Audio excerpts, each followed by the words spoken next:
আমাদের দেশের মাটিতে প্রেমের অভাবে যেমন অনেক সংসার নষ্ট হয়েছে, একটা মেয়ে যেমন স্বামীর কাছ থেকে একটু ভালোবাসা না পাওয়ার কারণে যেমন আত্মহত্যা করেছে, সোশ্যাল মিডিয়ার মাধ্যমে দেখা যায়, ঠিক তেমন আমাদের দেশের মাটিতে এরকমও মানুষের জন্ম হয়েছিল যে নিজের স্ত্রীকে ভালোবেসে স্মৃতিসৌধ বানিয়েছিলেন। তাজমহল বানিয়েছিলেন না?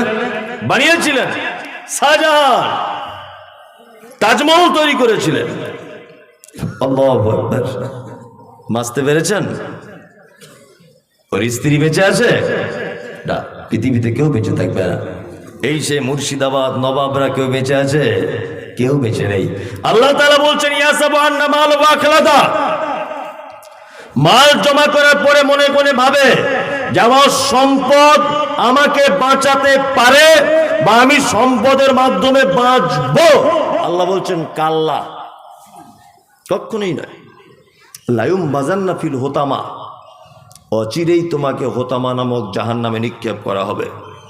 ওমাদরা কামাল হোতামা, নবী আপনি জানেন হোতামা কাকে বলে? কি হোতামা? নারুল্লাহিল মুকাদা, আল্লাহ তাআলার প্রজ্বলিত আগুন। আল্লাতি তাত্তালিবু আলাল আফইদা, এই আগুনের তীব্রতা এত বেশি যে মানুষের অন্তঃকরণ পর্যন্ত পুড়িয়ে ছাই করে দেওয়া হবে। ইন্নাকা আলাইহিম মুসাদা, জাহান্নাম এত কঠিন হোতামা যে এর ভিতরে মানুষকে বেঁধে রাখা হবে। কি আমাদের মোমাদ্দাদা, আগুনের তৈরি করা থাম্বাতে তাদেরকে কে বেঁধে রাখা হবে। চলুন, আমি বলেছি বিপরীত দিকটা ভাবুন। এক, গীবত পরনিন্দা থেকে বাঁচুন, ইনশাআল্লাহ বাঁচব। দুই, সম্পদ জমা করুন, সাথে সাথে কার্জ হাসানা, অর্থাৎ উত্তম কিছু সম্পদ আল্লাহকে কর্জ দিন, বিনিময়ে আখিরাতে পেয়ে যাবেন, বেনিফিট আখিরাতে পাবেন। একটা হাদিস আপনাকে একটা চমৎকার বলি, সহিহ বুখারীতে হাদিসটা এসেছে। হাদিস বর্ণনা করছেন কে? নাম হলো তার আয়েশা, বাপের নাম কি? হযরতে আবু বকর, মায়ের নাম হলো উম্মে হানি।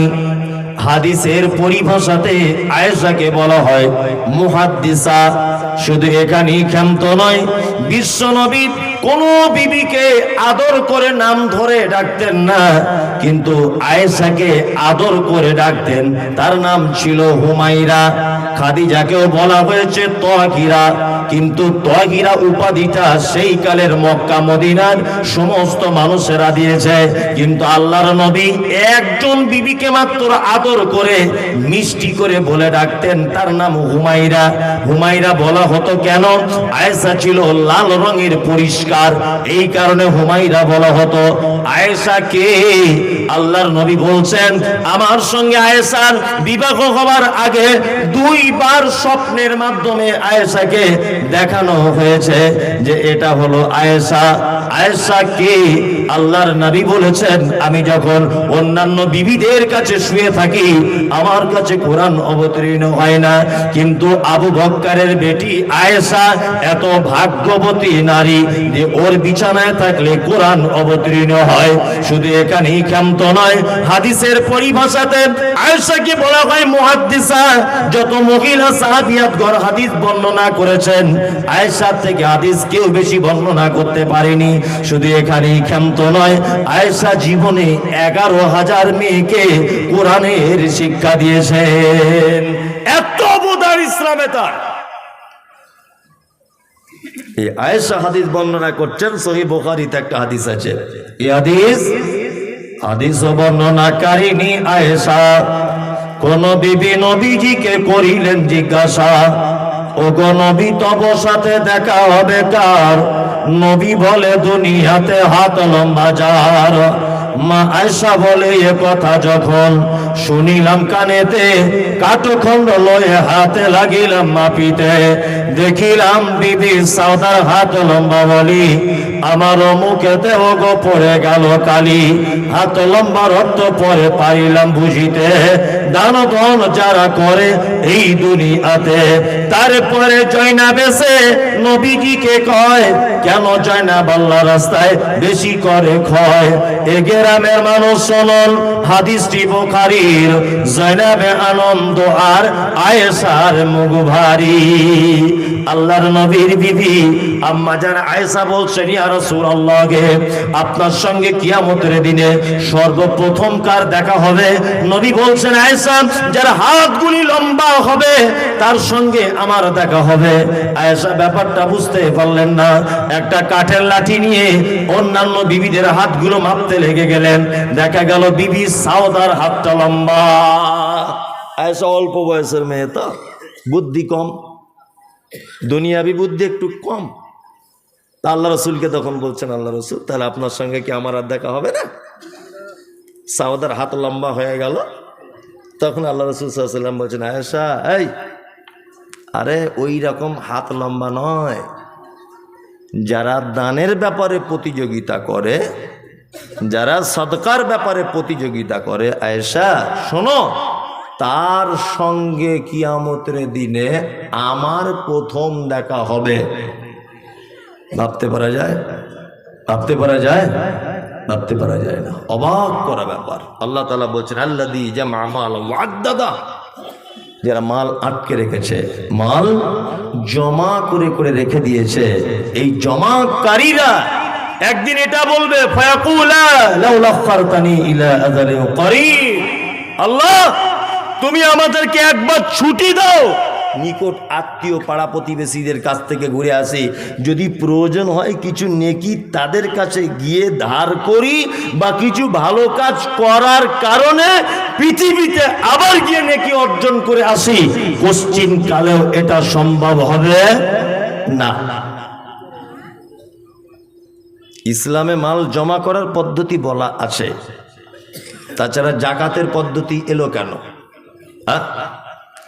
মাল জমা গচ্ছিত করার হুকুম আছে, তবে জাকাত দেওয়ার পরে আপনি আপনার সম্পদ জমান, তাতে কোনো রকমের কোনো জায়গাতে বাধা কিছু নাই। ভালো কাজ আপনাকে বলে দিলাম কয়েকটি, আরো যদি ভালো কাজ বলি, মেয়েরা সব মনে হয় চলে গেছে, আছে, তাহলে ওদের ব্যাপারে দুই চারটে ভালো কাজ বলে দিই। হ্যাঁ, মায়েরা যারা বসে আছেন, আপনাদের উদ্দেশ্য বলছি, মা, আল্লাহ নবী সাল্লাল্লাহু আলাইহি ওয়াসাল্লাম বলেছেন, একজন নারী যদি চারটে কাজ যদি করে জান্নাত চলে যাবে। মাত্র চারটে। কটা?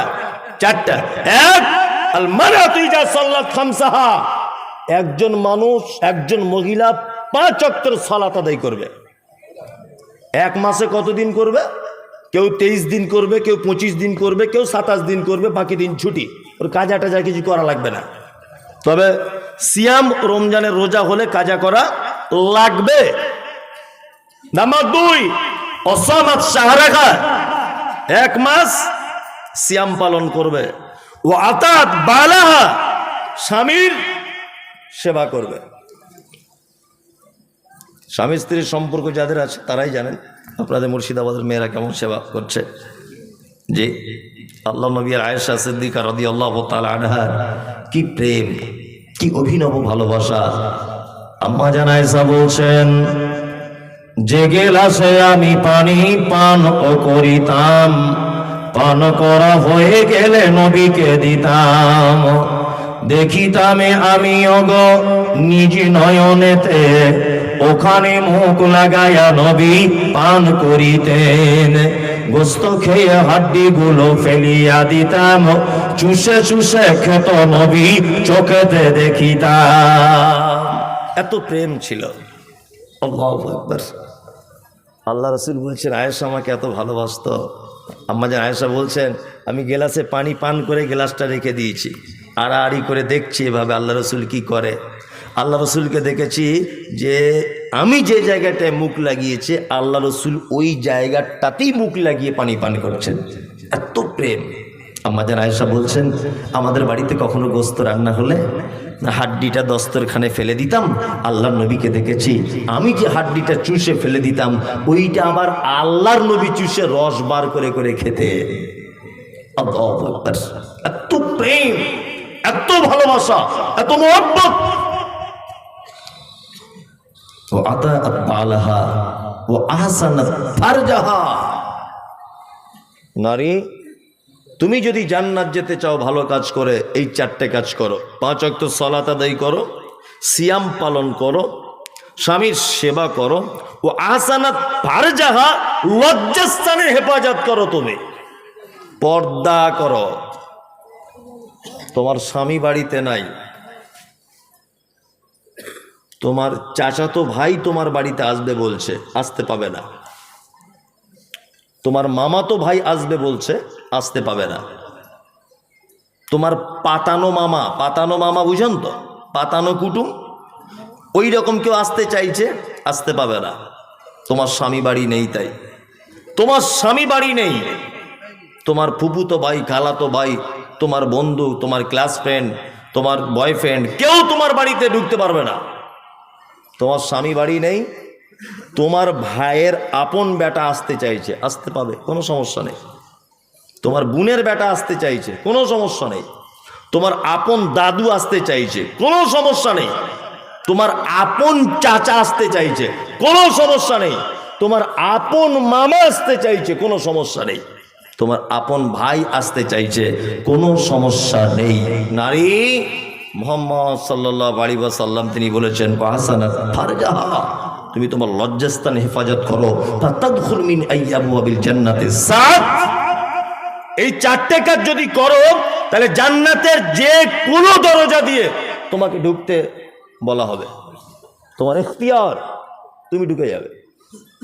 পুরুষের ব্যাপারে এরকম একটা হাদিস আপনি দেখাতে পারবেন না যে আল্লাহ নবী সাল্লাল্লাহু আলাইহি ওয়াসাল্লাম কোথাও খাস করে পুরুষদের ব্যাপারে বলেছেন জি যে পুরুষ তোমরা এই এই এই এই কাজ করো, তোমরা জান্নাত চলে যাও। এই কথা মুহাম্মদ সাল্লাল্লাহু আলাইহি ওয়াসাল্লাম কোথাও খাস করে বলেননি, কিন্তু নারীদের ব্যাপারে খাস করে বলেছেন। নারীদের ব্যাপারে আল্লাহ রাসূল সাল্লাল্লাহু আলাইহি ওয়াসাল্লাম ভয়ঙ্কর আরো অনেক কথা বলেছেন, অনেক। তার ভিতরে আর একটা কথা হচ্ছে এই যে, মায়েরা মন দিয়ে শুনে নেন, আল্লাহ নবী সাল্লাল্লাহু আলাইহি ওয়াসাল্লাম বলছেন, আমি মিরাজের রাত্রিতে গেলাম,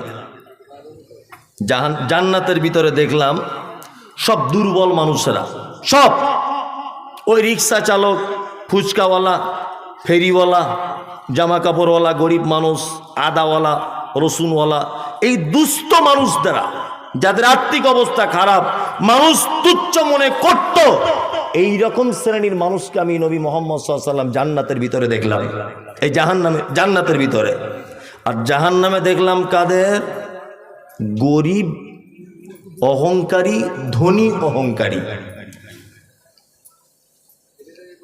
দুই নারী, অধিক অংশ নারী, তাদেরকে সব দেখতে পেলাম জাহান্নামের ভিতরে ঢোকানো রয়েছে। আল্লাহু আকবার। বিশ্ব নবী সাল্লাল্লাহু আলাইহি ওয়াসাল্লাম তিনি চলে এলেন, আসার পরে বক্তব্য রাখতে রাখতে বলছেন, ইয়া মাশারান নিসা তাসাদ্দাকনা, নারী, ও নারী, তোমরা আল্লাহর রাস্তাতে সাদকা করো, আল্লাহর রাস্তায় সাদকা করো। যে একজন নারী জানতে চাইছেন আল্লাহ রাসূল কারণ কি, সাদকা করার কথা বললেন, তার কারণ কি? তখন নবীজি বলছেন যে আমি ওই যে মিরাজের রাত্রিতে দেখে এলাম তোমাদের অধিকাংশ জাহান্নামের অধিবাসী, এই কারণে। তখন মহিলা বলছেন, আল্লাহ রাসূল আপনি দয়া করে কারণগুলো উল্লেখ করে দেন। তখন আল্লাহ রাসূল সাল্লাল্লাহু আলাইহি ওয়াসাল্লাম একটা কারণ বললেন, তার মধ্যে একটা কারণ হচ্ছে এই, স্বামীর প্রতি অকৃতজ্ঞ তোমরা। দেখবেন অধিকাংশ নারীর এটা চরিত্র, অল্পতে সন্তুষ্ট হয় না।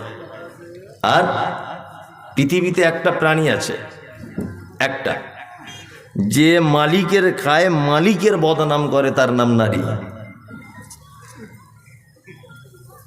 দেখবেন পৃথিবীর অন্যান্য প্রাণীদেরকে আপনি কিছু দিবেন খেতে, আপনার পিছন পিছন ঘুরবে না, কিন্তু পৃথিবীতে একটা মাত্র প্রাণী আছে যে মালিকের খায়, মালিকের বদনাম গায়, তার নাম স্ত্রী।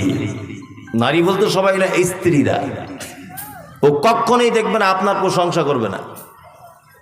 যেইখানে আর 5 জন মেয়েদেরকে পাবে, সেইখানেই দেখবেন বসে বসে বসে বসে কি আপনার গীবত পরনিন্দা করবে, অথচ আপনারই খায়, আপনারই শাড়ি পরে আছে, আপনারই দেওয়া ব্লাউজ পরে আছে, আপনারই অর্থ দিয়ে ও যানবাহন ব্যবস্থা সবকিছু আপনারই অর্থ, আপনাকে কোনোদিন সুনাম করবে না। এটা একটা চরিত্র বিশ্বনবী মুহাম্মদ সাল্লাল্লাহু আলাইহি ওয়াসাল্লাম।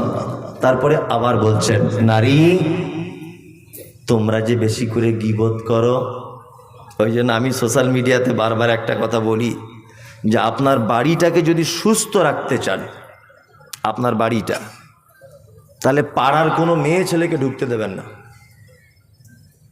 বুঝলেন? আপনার স্ত্রীকে এটা বলে দেবেন যে আমাদের বাড়িতে যেন পাড়ার কোনো বেগানা নারী যেন না ঢোকে, কারণ আপনার সুখী পরিবারটাকে ও 1 মিনিট আপনার বাড়িতে ঢুকে সর্বনাশ করে দিয়ে চলে আসবে। কথা বাস্তব না অবাস্তব বলুন? এমন করে আপনার ব্যাপারে, আপনার শ্বশুরের ব্যাপারে, আপনার শাশুড়ির ব্যাপারে মিথ্যা করে করে করে করে বলবে, সংসারে আপনার আগুন জ্বলে যাবে।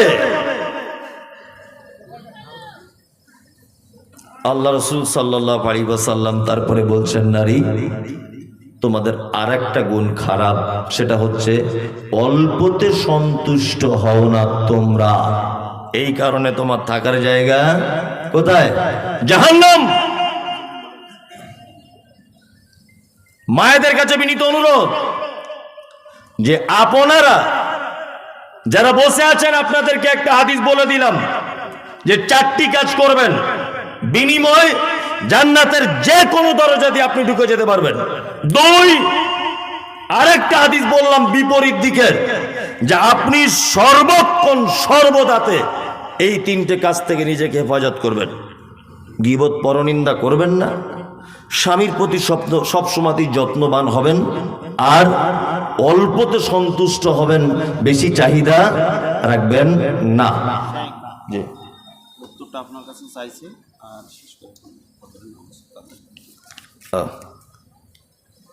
জানাজার নামাজ একদিকে সালাম ফিরে নামাজ হবে কি? হবে। একটা কথা বলে রাখছি, 2টো হাদিস আছে, তবে একদিকের ব্যাপারে হাদিস সংখ্যা বেশি, 2 দিকের ব্যাপারে কম, তবে 2টো সহি হাদিস। এইখানে ইমাম সাহেব ভাইদের এই আমল করতে হবে, যে এলাকায় যেটা চলে সেইটা করাই ভালো। আমার এলাকায় 2 দিকে চলে, আমি এখন বদমাইশি করে একদিকে করলাম, এটা ঠিক নয়, ফিতনাবাজি ঝামেলা হবে। 2টোই যখন হাদিস ঠিক, তাহলে যে এলাকায় যেখানে চলবে সেটা করবে। আমি 1 মাস আগে মক্কা মদিনাতে ছিলাম, ওখানে জানাজা প্রত্যেক ওয়াক্তে, হাজি সাহেবরা জানেন, প্রত্যেক ওয়াক্তে জানাজা হয় নামাজের পরে, প্রতিটা ওয়াক্তে, কিন্তু ওখানকার নিয়ম একদিকে সালাম, একদিকে সালাম দিয়ে শেষ করে দিচ্ছে। আমাদের এখানে হ্যাঁ হ্যাঁ একদিকের হাদিস বেশি, আমি বলছি তো, একদিকের হাদিস বেশি সংখ্যায়, কিন্তু 2 দিকেরটা আপনি কেটে দিতে পারবেন না। যেমন বিতের নামাজের ব্যাপারে আছে, রুকু থেকে উঠে যদি কেউ দোয়া করে তাহলে হাত তুলতে পারে। এখন রুকুতে যাওয়ার আগে যদি কেউ দোয়ায় কুনুত পড়ে তাহলে হাত তোলা আর লাগবে না। 2টোই ঠিক। এখন যে এলাকায় যেটা চলে সেটা করাই উত্তম, তাছাড়া ফিতনা হবে। কি বললাম বুঝলেন? হ্যাঁ, আপনার এলাকায় যদি 2 দিকে সালাম ফেরানো থাকে এটাই করবেন। যদি ইমাম সাহেব বা গ্রাম প্রতিবেশী এটাও মনে করতে পারেন যে মাঝে সাঝে একদিকে, মাঝে সাঝে 2 দিকে, এরকমও যদি করেন আপনার সুবিধা হয় করবেন, কিন্তু বাইরের লোক আবার এসে ঝামেলা বাঁধাবে, আর এক সমস্যা, তাই না? হ্যাঁ, মজলিস ভাঙার দোয়া বলে দেন, সুবহানাকা আল্লাহুম্মা ওয়া বিহামদিকা আশহাদু আল্লা ইলাহা ইল্লা আনতা আস্তাগফিরুকা ওয়া আতুবু ইলাইক।